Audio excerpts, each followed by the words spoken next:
Canım kurban olsun senin yoluna, adı güzel, özü güzel Muhammed. Şefaat eylirsen güzel kuluna, adı güzel, özü güzel Muhammed. Canım kurban olsun senin yoluna, adı güzel, özü güzel Muhammed. Şefaat eylirsen kemter kuluna, adı güzel, özü güzel Muhammed. Adı güzel, özü güzel Muhammed. Mümin olanların çoktur cefası, ahirette yolun zevk sefası. 18 bin alemin Mustafa'sı, adı güzel, özü güzel Muhammed. Ya Muhammed, canım kurban olsun senin yoluna, adı güzel, özü güzel Muhammed.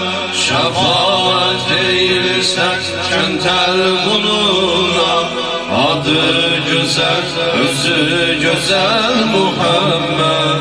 Canım kurban olsun senin yoluna, adı güzel, özü güzel Muhammed.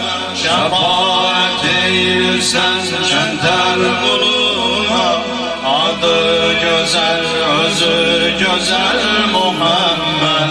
Adı güzel, özü güzel Muhammed. İnsan neydir ki cehanı sensiz, sen hak peygambersen şeksiz şüphesiz.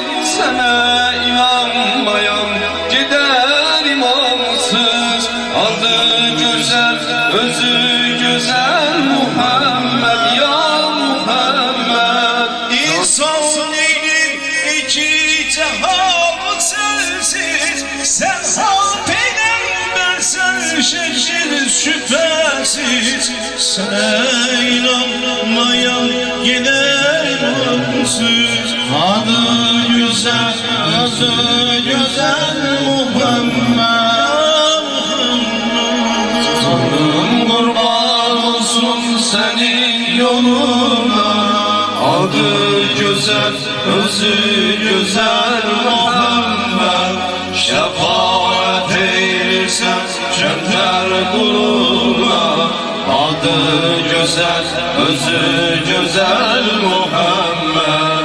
Canım kurban olsun senin yoluna, adı güzel, özü güzel Muhammed. Şefaat eylirsen kemter kuluna, adı güzel, özü güzel Muhammed. Adı güzel, özü güzel